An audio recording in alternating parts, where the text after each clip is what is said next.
Okay, we're jumping right back in. So, when I'm asking her to do something, again, she's a lot of dog and she really needs that backup of pressure things to help her out. Because sometimes she just totally blows us off. And I think a really good point to make is our expectations of Delilah.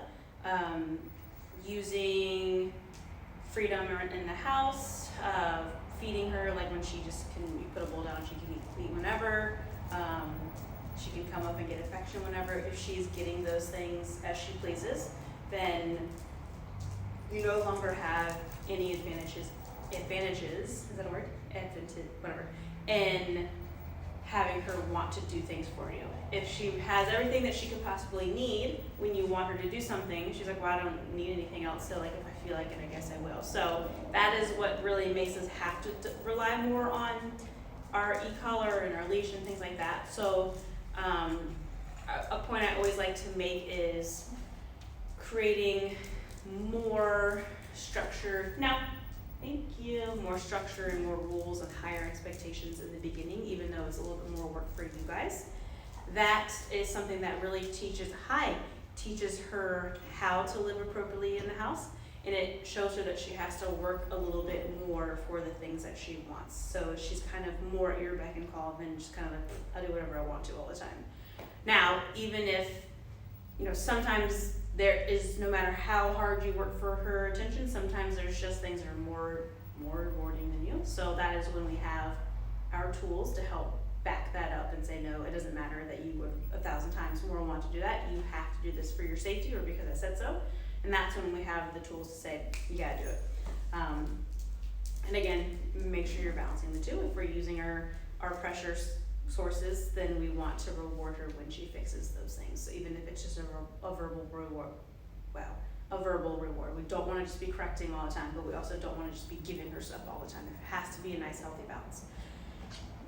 Oh, sorry, I kicked you. So when I tell her to do something, or I'm giving her a command, and she's like, I don't feel like it, we want to back it up with some form of pressure. So, Delilah, hey, thanks, good girl. So if I ask her to sit, oh, you're doing good, and she doesn't want to sit, I would say no, sit, apply pressure. If I ask her to down, and she doesn't want to like that, I can say no, pressure, down. Good, very nice. Okay. Or e-collar pressure, Delilah, down. She doesn't want to because she's stubborn. Nope. And I'm applying this down. Ah. Good, thank you. Very nice. So saucy. And so stuff like this, like she finds it very fun to test her boundaries.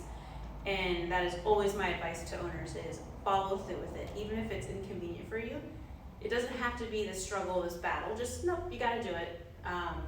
And the more you were like that, if you're 100% like that and just say, no, you have to do it, she stops testing and learns that she just has to do it. And then when she does it, good. There's no harsh feelings. It's just, thank you for doing it. Now we can move on with everything that we want to do.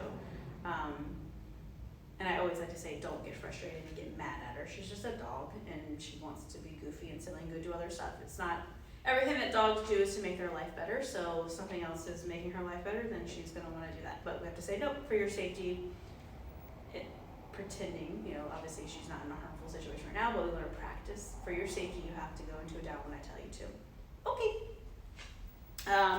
If I want her to go onto her place, you were just been on your phone. Nope. Right there, pressure, place, good. When she comes home and she doesn't want, no, good girl, she doesn't want her to do her place. Just keep putting her on there until she's like, oh, I have to do that here too. She has to learn how to do it at home too, right, girlfriend? And I really recommend something like this a lot with the baby. Nope, good, very good. That's a good girl. When I had her around my daughter, which obviously like the age difference, oh gosh, the age difference is huge because mine is 2.5 and yours is a little tiny peanut. Place. Good girl. I made it a point to whenever she went around her that I just told her to go into a down because she does like to do the jumping up stuff. We don't want any of that happening. So I've included a sheet in your thing. Whenever we're doing stuff with the baby, we have her in a nice down, or not in a nice down in her place for me. I want there to be value in her being in a calm position whenever she's around the baby. Just get her in the habit. And my recommendation is make her make her survival based on that. So instead of just giving don't shoot my leash, instead of just giving her free meals, like here's your bowl of food, you can eat it, I would